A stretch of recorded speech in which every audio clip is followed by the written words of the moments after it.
We learned that Japan is very prepared when it comes to disaster prevention. Due to their location, they are prone to weather-related disasters such as earthquakes and typhoons. On March 26th, we visited the Life Safety and Learning Center.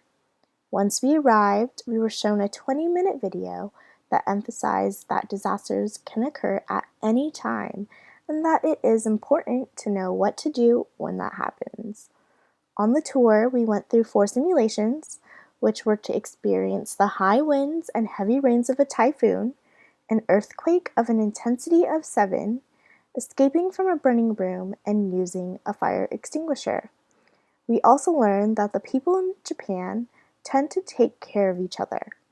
In the video that was shown after the earthquake simulation, the characters checked up on their neighbors. The video even showed a group of men rescuing an elderly lady from being trapped under her fallen furniture. Through their ongoing efforts of disaster prevention, it was quite evident how much they valued emergency preparedness in hopes of facilitating better outcomes during any unforeseen events. A global perspective is important because it can give us different ideas to prepare for disasters. Having a global perspective can influence how we do health by thinking of other ways we can approach any problems we face today.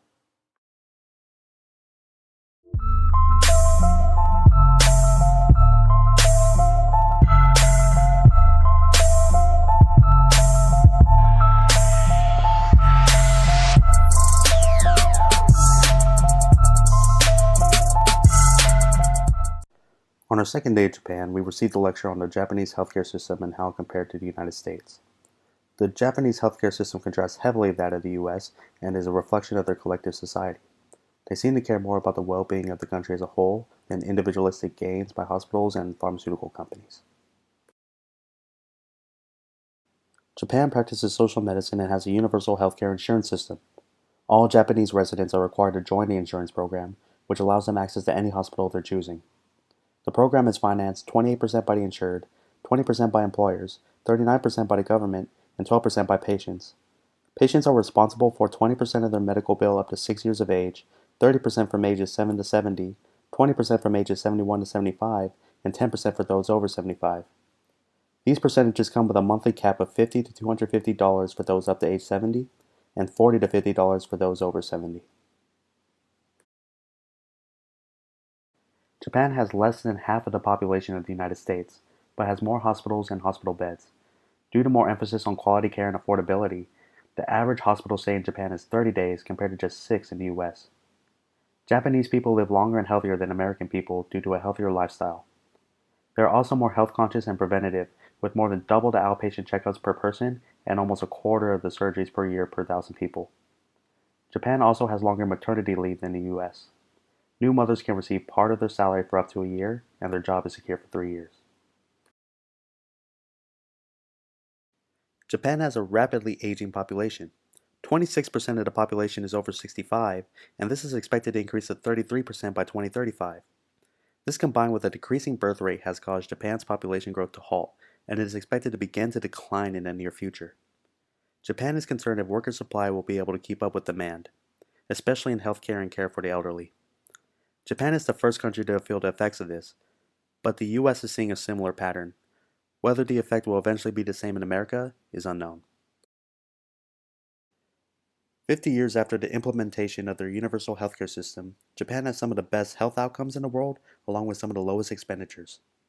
Through a global health perspective, Japan's system is a useful model for other countries around the world, including the United States as we attempt to move further away from a privatized system with the Affordable Care Act. The US could also benefit from watching Japan address the issues of a mental health crisis and aging population as we face similar challenges in the years to come.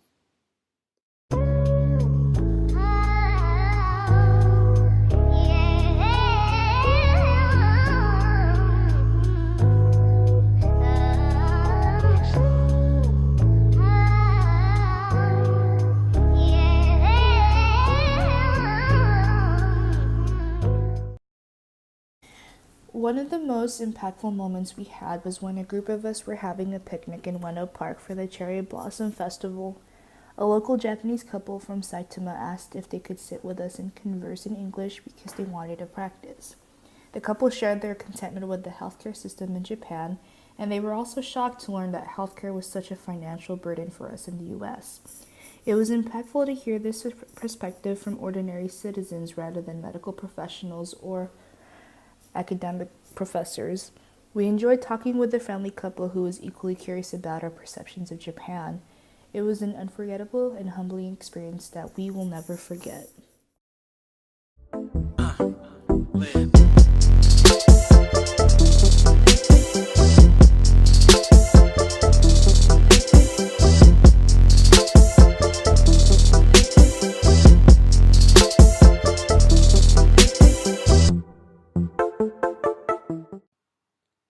There is a strong stigma against mental health in Japan. A high rate of depression is prevalent among younger generations. This is said to be caused by stress of finding work after college. Students are determined to get into college but lose that desire once they are at the university level. Because psychotherapy isn't covered under their healthcare, hospitals and private companies can set their prices high for treatment.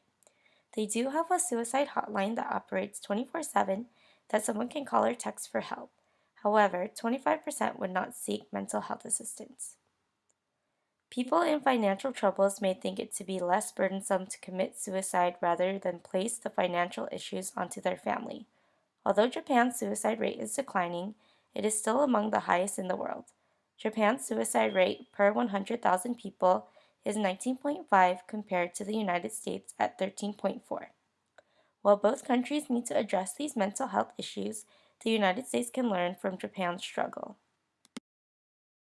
Japan suffers from mental health at a much larger scale compared to other countries. Mental health disorders stem from workplace, self-image, and expectations, and stigma towards mental health. Karoshi is a Japanese term used to describe death by overwork. Karoshi is an issue that Japan has been dealing with, and it is an issue that has caused suicide, heart failure, and stroke. Karoshi can be influenced by heavy responsibilities, harassment, and relationships with bosses and coworkers in the workplace environment.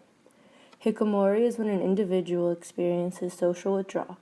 This occurs when someone does not go to school or work and withdraws socially for 6 months. Hikikomori affects more than 500,000 people between the ages of 15 and 39. Most are driven to hikikomori through mental disorders, including depression, anxiety, and shame.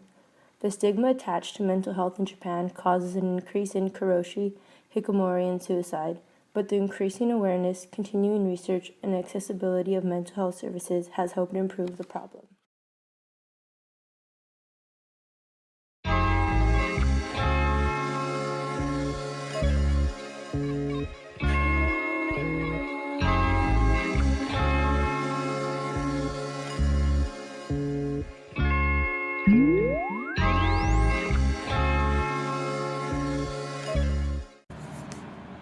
Some interesting differences between Japan and the United States was that the Japanese people were very respectful and very quiet when in public. When traveling on the subway and the train, there are times when everyone is cramped in and body to body, yet no one is complaining. The Japanese have a different sense of personal space and have this internal mental space where they keep to themselves. We can learn that from their collectivism culture. They don't want to bother anyone else or be a burden. They care about other people's feelings and do not want to disturb them while they are resting on their way from work or on the way back home. We also noticed how clean the streets were in Tokyo, even though there was hardly any trash cans around, and surprisingly, nobody even litters. From this, the United States can learn that we should respect other people and the environment around us. Our tour guide Yuko said that people usually take their trash and throw it away at their own homes. Lastly, the Japanese quality of food was very high. Their caps to their bottles have an extra ring to prevent leaking. All products need to be pristine and in perfect condition. If there is a slight imperfection, they will not risk selling it or putting it on the shelf. Americans should adapt parts of the high Japanese food standard since they have a very low rate of foodborne illnesses and deaths.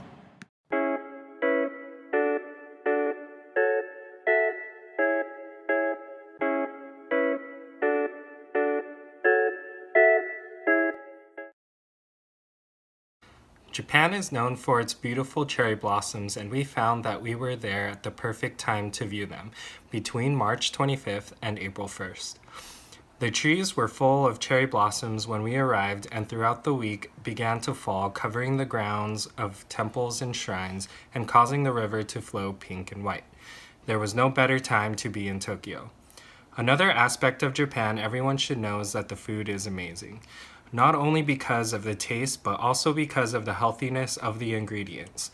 In the past year, only 3 people died from foodborne illnesses, which greatly differs from the States. With strict laws ensuring that the food is safe, you can find quality meals just about anywhere, and this does not exclude 7-Eleven.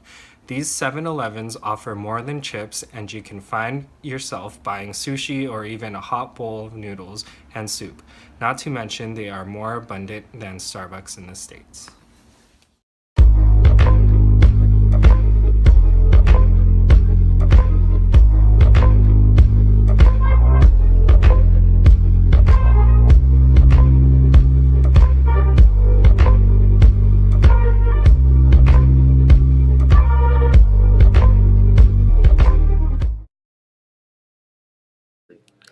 The most impactful experience that we had was the taiko drumming.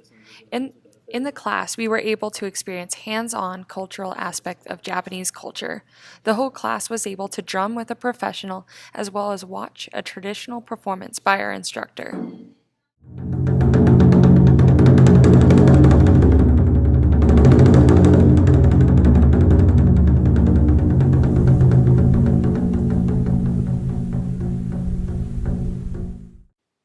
I think I could speak for everyone when I say our time in Japan was an awe-inspiring experience. We were able to learn a lot and broaden our horizons, all while having plenty of fun. I think a lot of us can say we had the time of our lives, and this trip will be an experience we carry with us for a very long time. 見てくれてありがとう。じゃあ、また。